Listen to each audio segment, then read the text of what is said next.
Hola, buenas noches, bienvenidos de nuevo a mi canal. Bueno, pues continuamos como siempre con la crónica negra de España, como habíamos comentado, de los siglos XX y XXI, y os traigo un caso más de estos que la verdad pone los pelos como escarpias, sobre todo por la cobertura mediática que tuvo, más que nada porque, bueno, este chaval que podéis ver aquí, básicamente asesinó a sus padres y bueno, pues posteriormente buscó triunfar en un reality de televisión, lo cual pues es bastante flipante, ¿no?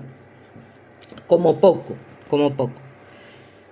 Entonces, bueno, ya os digo, digamos que tenía 15 años el día que los acribilló porque intentaban frenar su rebeldía. Este joven con cara de ángel, que era menor de edad, llamado Cyril Jacket Merino, estuvo menos de 3 años en reclusión en un centro especial y luego rehizo su vida en el mayor anonimato hasta que soñó con ser estrella de TV. Pensó que nadie recordaría su cara, como la del parricida que había espantado al país con su sangriento crimen, pero se equivocó y su oscuro pasado salió a la luz. Es alucinante, o sea, independientemente de que tengas 15 años, lo del tema de los menores, o sea, insisto. Pero bueno, así están las cosas, ¿qué le vamos a hacer? Se trata de delitos muy graves. Entonces yo creo, e insisto como siempre, que hay ciertas reformas que se tienen que hacer sí o sí dentro del Código Penal. O sea, esto no puede seguir ocurriendo. No puede seguir ocurriendo porque son, ya os digo, delitos muy graves. Entonces, claro, ya os digo, es que la ley está hecha para este tipo de delincuentes, porque como tenía 15 años, pues el tío se carga a sus padres y no pasa nada, va a un reformatorio, a los 3 años está en la calle, en fin. Es que hoy en día, desde luego, asesinar sale totalmente gratuito, ya te digo. Bueno, pues básicamente, comento, habían pasado poco más de 14 años desde que había asesinado a sus padres. Pensó que el asunto ya estaría olvidado, que nadie recordaría su cara como el parricida que había salido en todos los medios. Corría 2009 y ya con 29 años tenía la oportunidad de su vida, que para él era literalmente saltar a la fama viajando por el mundo con un programa de televisión. Entonces, bueno, pues él no pensaba dejar pasar esta oportunidad y, empujado por su bella novia, que ya me dirás cómo colgado puede tener novia o alguien que se le acerque, pues Cyril creyó que lo lograría y de hecho casi lo hace. Pero claro, la memoria de los habitantes, por suerte, del pueblo pequeño español de Benijófar, al sur de Alicante, funcionaba demasiado bien. Por tanto, el shock de lo ocurrido, pues hacía ya casi una década y media, los había golpeado en el medio del pecho y todavía tenían fresco el espanto. Esa carita de ángel, esos ojos verdes, esos perfectos rulos les resultaban conocidos. El joven magnético y carismático que veían en la pantalla de la TV, protagonizando un reality show con su novia, era nada menos que Cyril Jacket Merino. Aquel Cyril, aquel frío monstruo adolescente que había acribillado a sus padres el lunes 1 de agosto de 1994 solamente por haber discutido con ellos por enésima vez. Esa mañana de verano habían vuelto a discutir por una cosa tan efímera y tan estúpida como los horarios de las salidas, cosas que nos han pasado a todos y a nadie se le ocurre cargarse a sus padres. Por eso, por mucha rabia que te pueda dar. Cyril estaba fatalmente cansado, ya ves tú, de los límites y de las reprimendas, no los aguantaba más.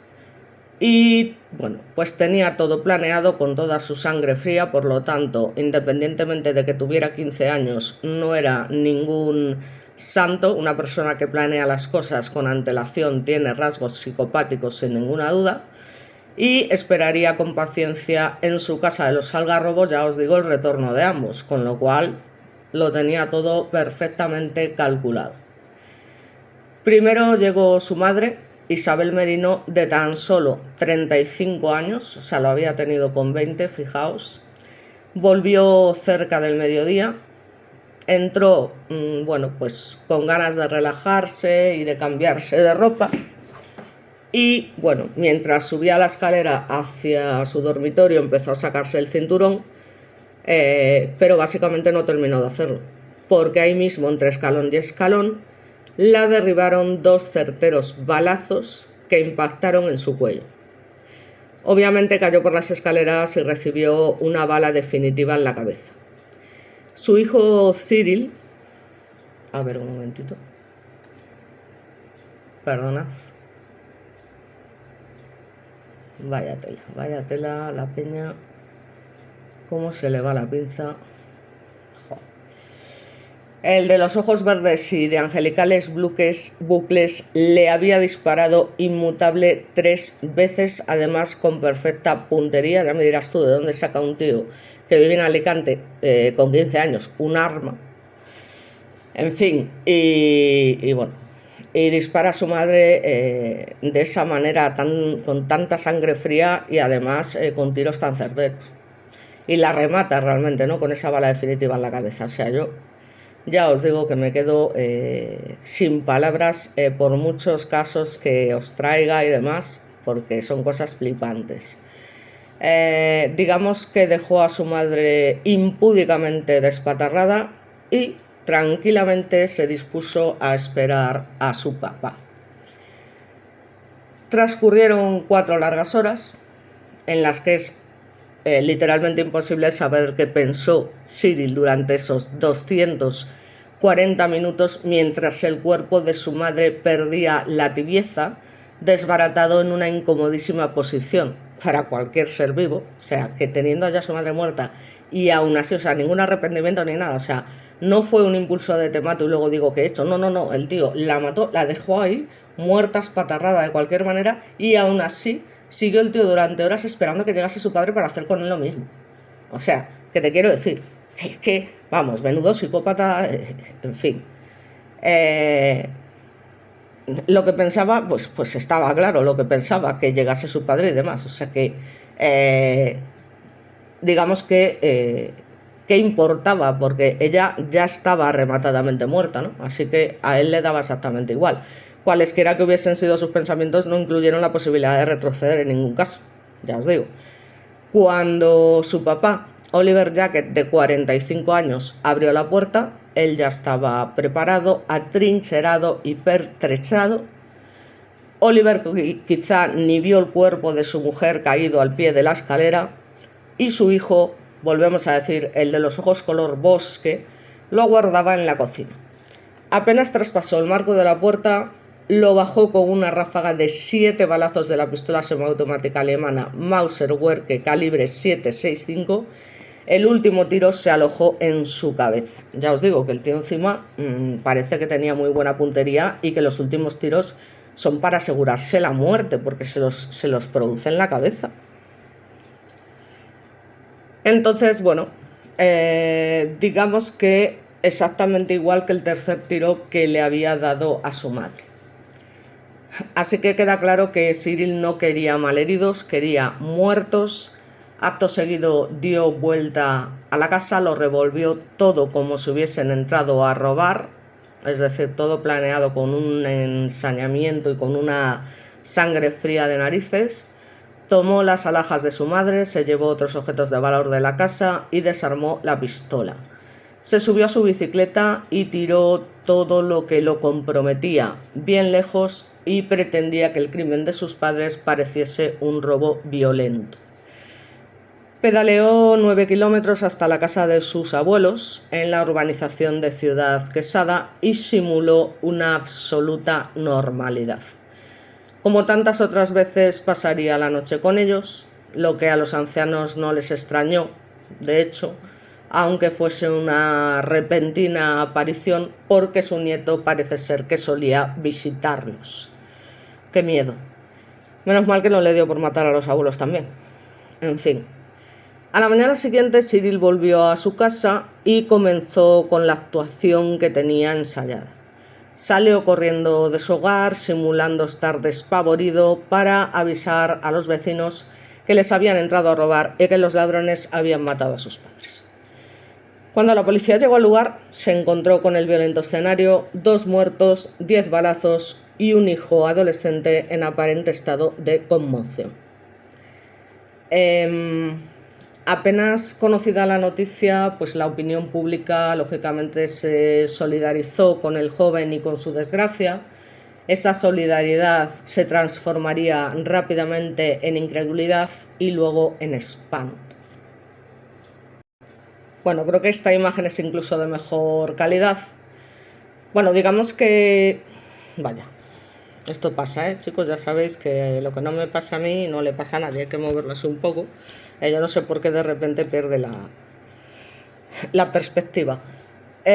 Bueno, la serena actitud de Cyril durante el entierro de sus padres pues ya despierta, digamos, las primeras sospechas de los investigadores, porque literalmente demostraba una tranquilidad pasmosa para el drama que estaba atravesando, ¿no? Llevaba la corona de flores, como hemos visto en la primera imagen, entre sus manos, con cara desangelada. No demostraba ningún tipo de angustia, ni siquiera lloraba. Que a ver, que el hecho de llorar, repito en innumerables ocasiones, no significa que estés más o menos afectados. Hay gente que no tiene por qué llorar o que no sabe sacar su dolor a través del llanto. Pero no es el llanto en sí, es todo eso de pues esa parsimonia, esa falta de, ya te digo, de angustia, de desesperación ante una situación así, ¿no? No solamente el hecho de que llore. Hacia el final de la ceremonia llegó incluso a sonreír y a bromear para sorpresa de todos. Entonces Antonio Torrado, que era teniente coronel de la Comandancia de la Guardia Civil de Alicante, razonó que ningún ladrón espera en el lugar de los hechos 4 horas para consumar un crimen así, que era lo que él había esperado para que llegara su padre. Y no se equivocaba. De ninguna manera parecía ser un robo que hubiera terminado mal. O sea, la cerradura no estaba forzada, las joyas que se habían llevado no tenían demasiado valor y además ningún vecino había escuchado ladrar a los 2 pastores alemanes de la familia que siempre alertaban ante los desconocidos, ¿no? Así que, bueno, para cuando llegaron los primeros análisis de las autopsias, las sospechas ya se centraban en el hijo. Los resultados demostraban que había existido saña, como os he comentado, ensañamiento, y que las víctimas habían sido rematadas. Ya te digo, es que hay que tener, una sangre fría de mucho nivel, ya os digo, rematadas con un tiro en la cabeza, y presumían que quien había matado a Oliver Isabel conocía bien la casa y de hecho gozaba de su plena confianza, y tanto como que era su hijo. Así que Cyril, quien decía a los medios que no descansaría hasta encontrar al asesino o a los asesinos de sus padres, se había convertido en el único sospechoso. La policía le dijo que sabían que el homicida era alto y muy joven y agregaron que habían encontrado muchos rastros en la escena. Cyril los escuchó inmutable, pero lo cierto es que no hizo falta que lo interrogaran mucho más. Empezó a hablar solo. Lo hizo, ya os digo, con la misma serenidad con la que se había comportado hasta ese momento, ¿no? Su abuelo estaba presente cuando Cyril dejó caer los brazos y sin titubeo reconoció: fui yo. Los maté porque me regañaban y me pegaban. Si todos los que alguna vez nos han regañado o incluso nos han pegado alguna vez nos ponemos a matar a nuestros padres, pues ya me dirás. En fin, pero bueno, como padres asesinan a sus hijos, eso es aún peor si cabe. Sin quebrarse, explicó ante la mirada estupefacta de todos los presentes: sí, he disparado contra mis padres. Así que el 12 de agosto de 1994, lógicamente fue detenido y poco después condenado a pasar 3 años en un centro de menores de Godella. Ya me dirás qué tipo de condena es esa para un asesinato de estas características, que ya os digo, bueno, pues ha sido planeado, en fin, un montón de cosas. En fin. Bueno, básicamente esto se produciría dentro de la Comunidad Valenciana hasta que cumpliese, evidentemente, la mayoría de edad, ¿vale? Durante ese tiempo, ¿qué hizo? Bueno, pues participó en programas educativos, se comportó de manera ejemplar, como suelen hacer todo este tipo de psicópatas, y cuando salió de su reclusión fue recibido por sus abuelos paternos. Yo, por si acaso, no me acercaría mucho a él, Un par de años después, Cyril comenzó una nueva vida en la ciudad de Palma, en la isla de Mallorca, en el número 35 de la calle Val d'Argent. Vivió más de 7 años. Y ya te digo, encima en Palma de Mallorca, que vamos, menuda vidorra que se debía pegar. Y en la isla, el lugar típico de veraneo de la monarquía española, nadie podría haber sabido sobre su oscuro pasado. Digamos que, bueno, para que comenzara su nueva vida, tal como dicta la ley del menor, no habían dejado registrados sus antecedentes. Por lo tanto, Cyril Jacquet Merino era solo un joven vecino más, simpático y amable, que manda narices. Bueno, el chaval parece ser que nació en Suiza en el año 79 y cuando tenía 5 años, en el 84, su familia se mudó a vivir a España. Oliver Jacquet era, por el apellido, pues nos podíamos imaginar que español no, era de nacionalidad suiza. Isabel, sin embargo, era española y se instalaron con su pequeño hijo en Benijòfar, Alicante, donde soñaban pues con una vida mejor. Pusieron un restaurante que estaba especializado en fundís, al que llamaron Las Palmeras. Les iba razonablemente bien, pero a Oliver no le gustaba demasiado desempeñarse en ese rubro, como bueno, es que la hostelería es muy dura. Finalmente lo vendió y se dedicó a trabajar con sistemas de calefacción. Isabel ganaba dinero como traductora de francés y de esta manera pues lograron un buen nivel de vida dentro de lo malo y tenían una linda casa y no les faltaba de nada, ¿no? Que al final es lo que cuenta. O sea, no hace falta aquí vivir con grandes, no sé, vivir normal, simplemente vivir, que no te falte de nada, pero tampoco que te sobre aquí, que tengas exceso de cosas que muchas veces ni siquiera necesitas, ¿no? Entonces Oliver tenía una afición, mira por dónde, que era coleccionar armas. Claro, estas cosas, aunque no todas las tenía declaradas legalmente.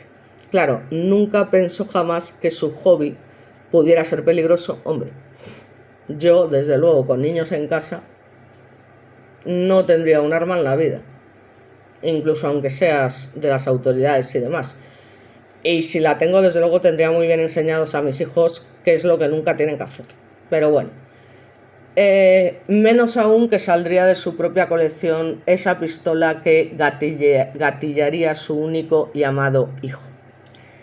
Cyril creció. El niño rubio y de mirada suave como un lago en calma se convirtió primero en un pequeño rebelde, luego, como no, en un pésimo estudiante y después, aprovechando su aire de vikingo extranjero, le dio por encarnar al joven rudo y malo frente a sus pares masculinos mientras buscaba triunfar entre las chicas. Es más, se jactaba de ello. Practicaba judo y tenía un físico muy fibroso. Esta gente tiene una empanada mental bastante seria. Sus padres, dijeron los familiares, lo malcriaban y no le ponían límites. Bueno, claro, todo esto es relativo. Los fines de semana Oliver salía con él a hacer pruebas de motos. Parecían llevarse bien. Manuel Espinosa, un amigo cercano de la familia, reflexionó, lo tenían quizá demasiado consentido. Joder, pues, pero lo tenían que tener, pero muy, muy, muy consentido, para llegar a hacer algo así. En fin.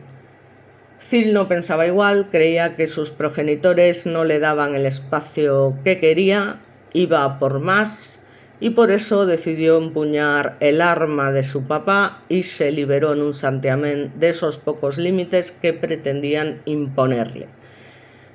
Pasada su corta reclusión y estadía con sus abuelos, se instaló, como os comento, en Palma de Mallorca. Contaba además con dinero y una excelente educación.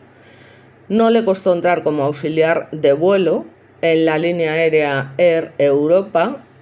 Era simpático, tenía muy buena presencia y hablaba el francés tan bien como el español. La compañía lo tuvo varios años empleado y lo ascendió a sobrecargo, con lo cual esto no se le daba nada mal. Bueno, generalmente ya os digo que este tipo de gente precisamente tonta no es. Volaba a Francia y a Suiza, sus compañeras de trabajo morían por él, pero Cyril no resultó un mujeriego. Se puso de novio con una azafata mallorquina y cuando rompieron en el 2006 volvió a mudarse, se fue a Madrid. Allí comenzó a trabajar en Air Madrid y una anécdota contada al diario El País por sus compañeros de la aerolínea, a la que luego se le retiró el permiso para operar, lo pintó como un joven con convicciones. Parece ser que un día, con todo el pasaje embarcado, se negó a volar porque consideró que el vuelo no cumplía con las condiciones básicas de seguridad y ponía en riesgo la vida de los pasajeros. Por esa época se puso de novio con otra azafata, Paola Alberdi, y terminó yéndose a vivir con ella. Bueno, vamos a ver si os pongo una imagen. Bueno, la chica es básicamente la que habéis visto en la otra foto, que era múltiple, donde salía 3 fotos a la vez. Y básicamente ambos tenían muchas ambiciones, quizá demasiadas.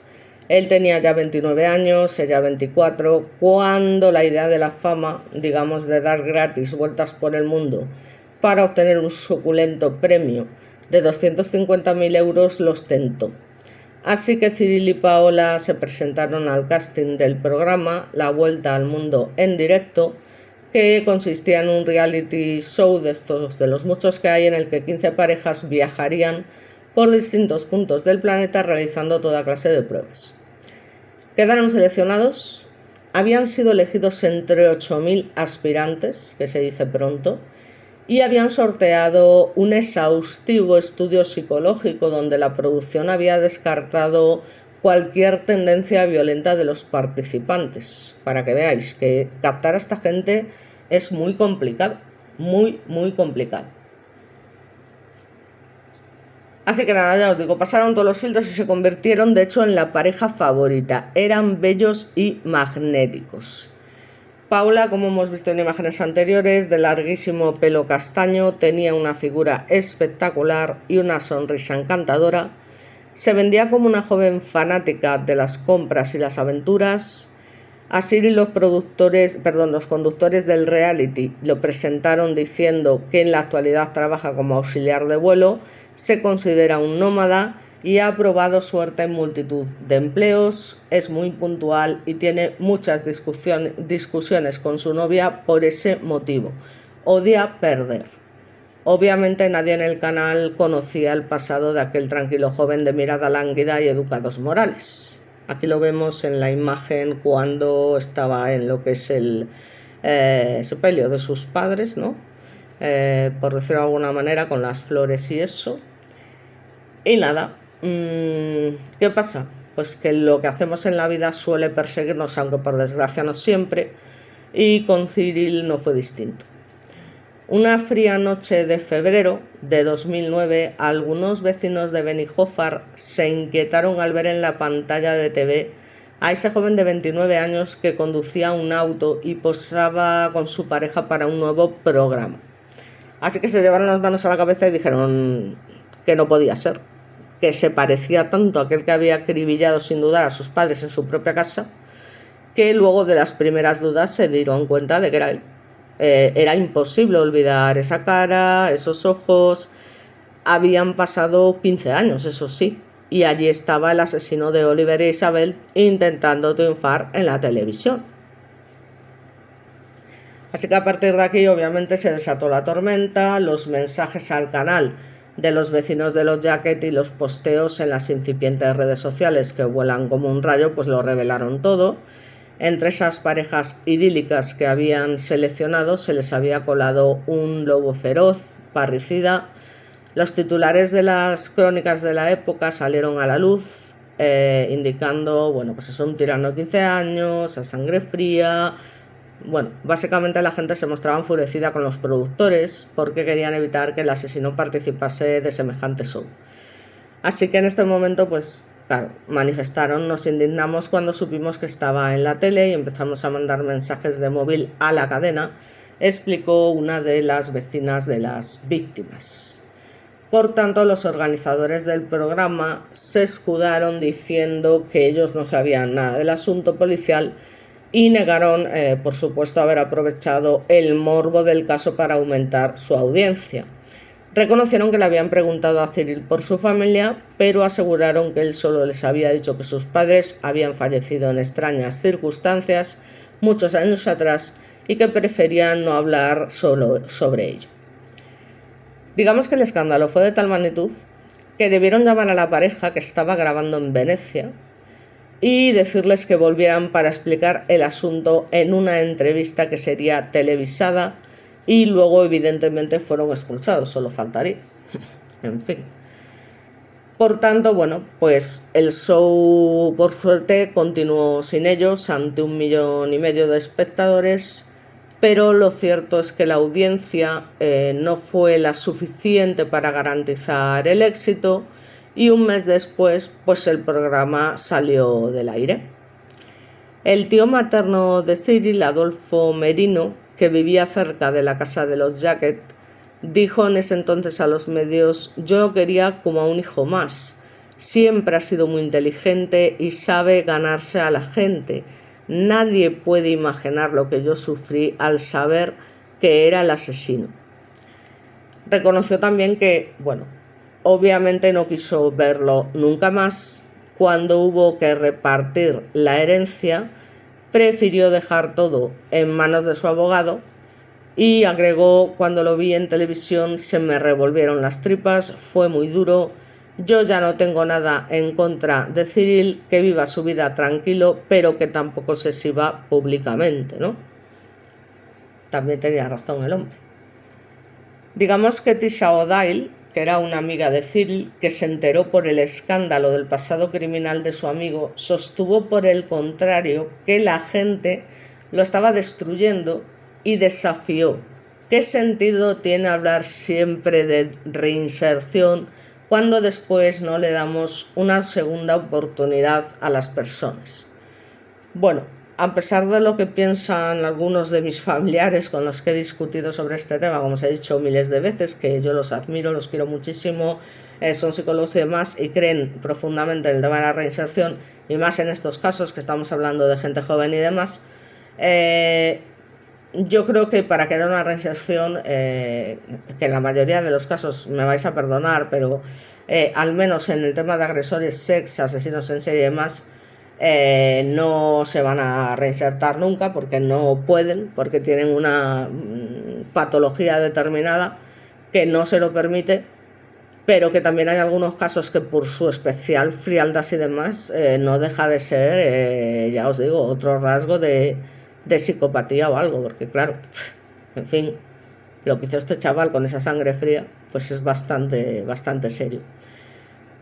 Digamos que Cyril, en aquella entrevista que se vio obligado a dar a Antena 3, se mostró básicamente fastidiado con las preguntas y con los medios de comunicación por estar indagando y juzgando su pasado.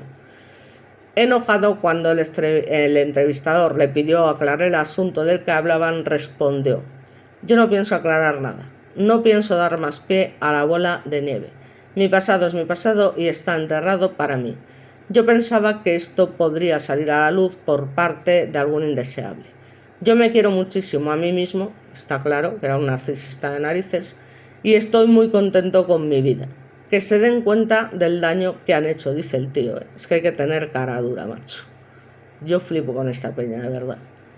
Hemos sido luchadores, hemos demostrado honradez, nobleza, amor, compañerismo, y que se den cuenta de que la gente cambia.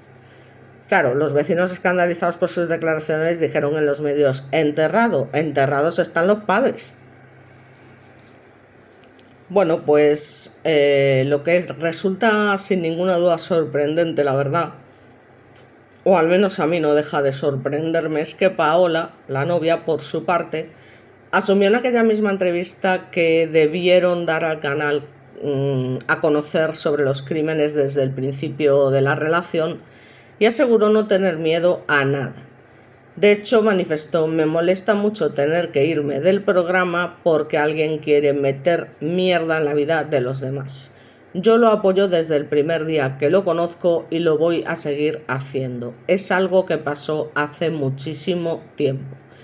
Me lo contó desde el primer día de una forma natural y yo lo apoyé en todo desde el primer momento. Anda, que la tía también tenía que ser tela marinera.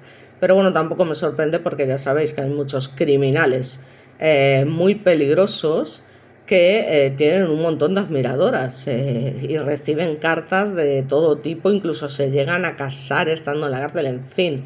O sea, esto como los hermanos estos, ahora no me saldrá el nombre, Menéndez, ¿no? Que asesinaron también a sus padres de esa manera y que por lo visto están casados, o sea, ahora que están en la cárcel tienen a sus mujeres, tienen no sé qué, o sea, es algo de verdad inconcebible. O sea, ¿a qué persona se le puede pasar por la cabeza mantener una relación con esta gente? O mismamente comparando este caso con el del asesino de la katana. O sea, ese chaval también en teoría se reformó y a día de hoy está casado con hijos y demás. Y digo yo, pero vamos a ver, ¿quién en su sano juicio se casa con un tipo así? Porque igual que le dio el venazo de asesinar a sus padres y a su propia hermana con una katana en plan videojuego, pues imaginaos, o sea, es que vamos, yo tendría terror, o sea, ¿cómo puedes vivir con una persona así?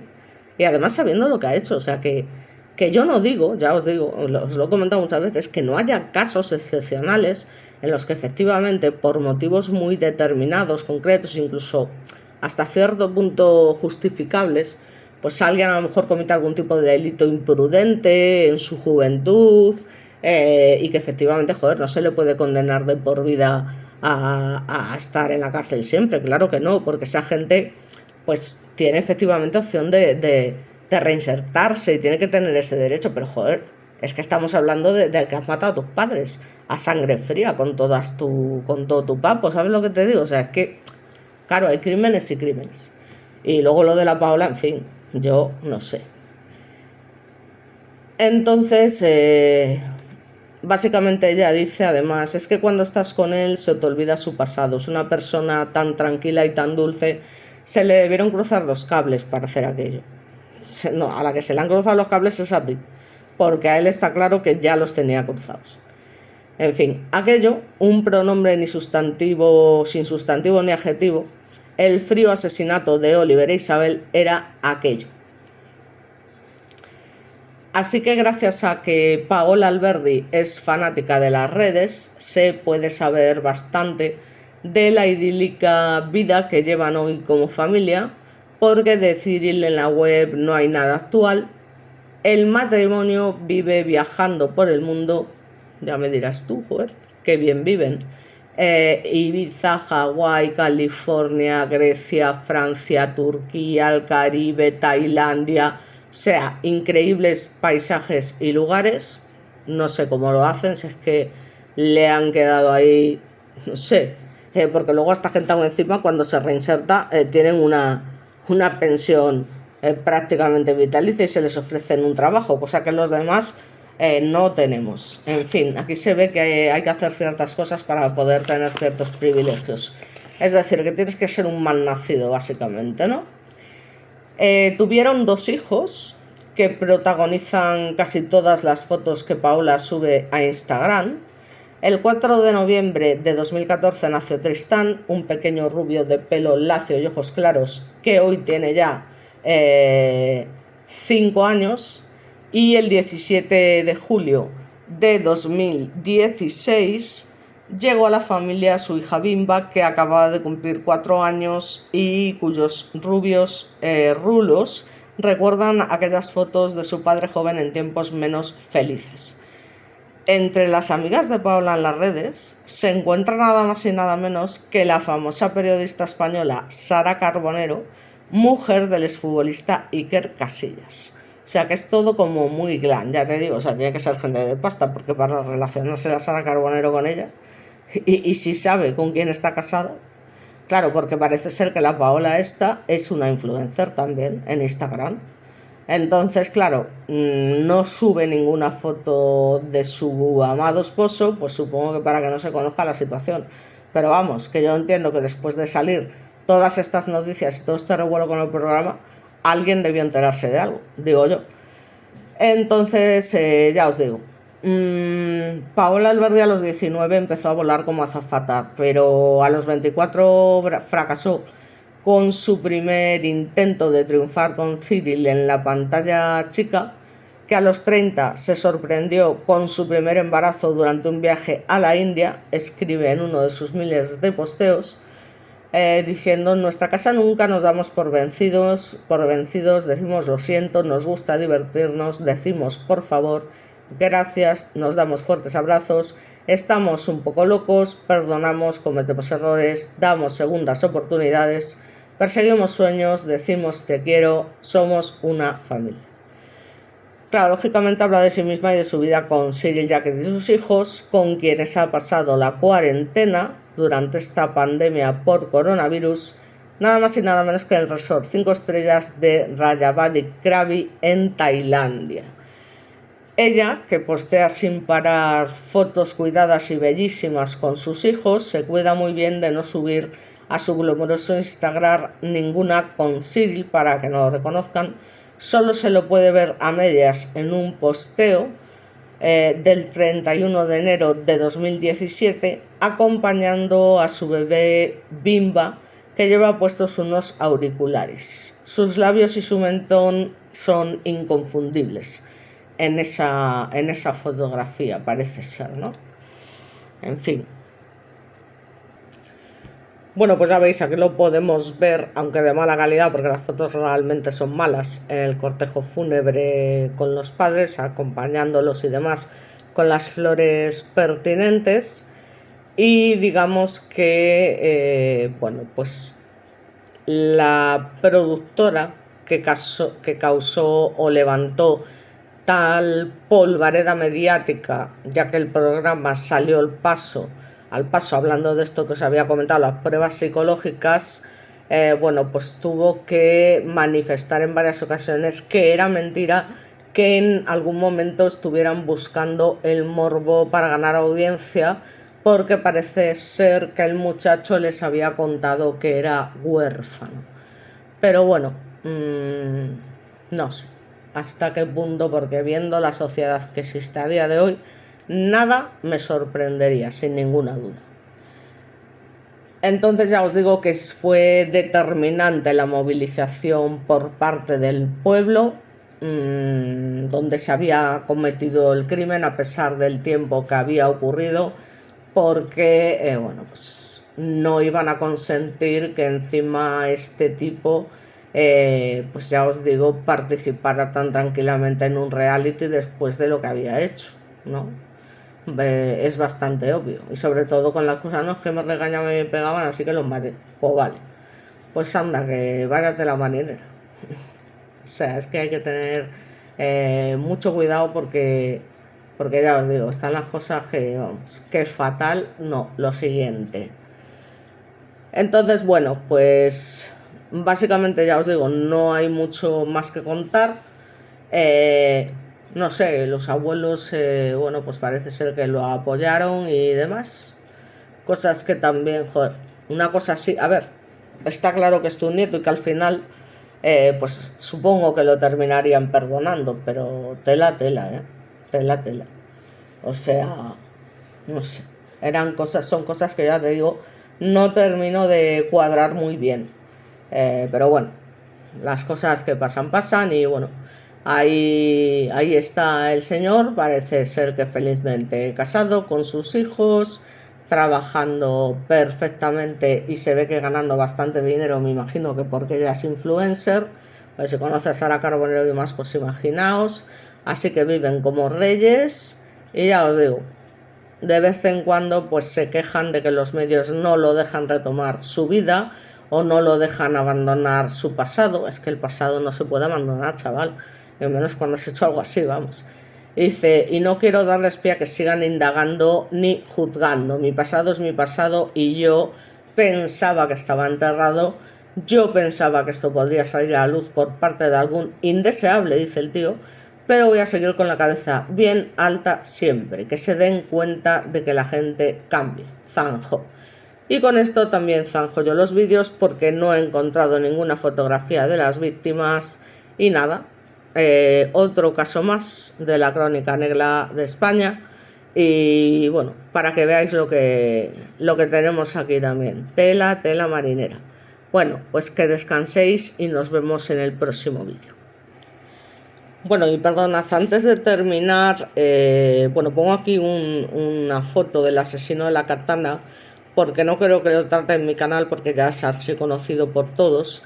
Pero lo que sí que voy a hacer es nombraros un poco la lista de parricidios que han sucedido en los últimos 30 años.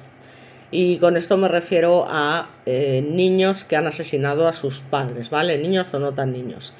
Concretamente el 1 de diciembre del 92, un joven de 25 años llamado Plácido Roldán mata de 2 disparos a sus padres de 60 y 58 años porque lo retenían en casa para desengancharlo de la droga en el Viso de Alcor en Sevilla. El 12 de agosto del 94 la Guardia Civil detiene a Cyril Jakes Medina, que es lo que hemos estado viendo, de 15 años, como autor del asesinato de sus padres, Oliver Jakes, de nacionalidad suiza, e Isabel Medina, el día 2 en un chalet de Benijófar, Alicante. El 4 de marzo de 1997, un joven de 16 años asesina en minas de Río Tinto, en Huelva, a sus padres, Ángel Bermejo, de 65 años, y Bernardina Vázquez, de 58, de sendos disparos y varias cuchilladas en el cuello. El 23 de febrero de 2007, Alexander N., un joven alemán de 19 años, mata a sus padres, los descuartiza y entierra parte de sus restos en el jardín de la casa en Alcanar, Tarragona. 6 días después se suicida de un tiro en la cabeza. Del 16 de septiembre de 2007, un joven de 21 años mata a sus padres con una katana y luego finge un robo en el domicilio familiar en Catarroja, Valencia. El 13 de febrero de 2009 encuentran en un piso del Hospitalet de Llobregat, Barcelona, los cuerpos de un matrimonio de ancianos en un avanzado estado de descomposición, Tela, que habían sido asesinados en abril del 2008 por su hijo José S.L., quien vivió 4 meses con los cadáveres, o sea, otro perturbado de narices. El 26 de agosto del 2009, un hombre de 46 años mata a sus padres con una azada y un hierro de un cortijo de Albolete, en Granada. El 11 de octubre del 2009, Andrés Pérez Peterquín, esquizofrénico de 47 años, en este caso era esquizofrénico, mata a sus padres en su domicilio de Madrid y después intenta el suicidio. El 2 de mayo de 2012, un joven de 26 años en tratamiento psiquiátrico mata a su padre de 74 años y a su madre de 69 en su domicilio de Alcorcón, e intenta también suicidio arrojándose desde un segundo piso, aunque lamentablemente solo sufre contusiones. El joven cuidaba a su madre operada de la cadera y a su padre en silla de ruedas y que sufría demencia senil. Bueno, aquí ya habría que ver efectivamente en qué condiciones se encontraban esos padres, si incluso le llegaron a pedir que acabase con ellos, vete a saber, porque es un caso ya diferente. El 18 de diciembre de 2012 descubren en su domicilio de Orihuela, Alicante, los cadáveres de un matrimonio apuñalado por su hijo, que era un toxicómano de 27 años que tenía problemas económicos, al que encontraron ahorcado en la finca de un familiar en Ceneta, Murcia.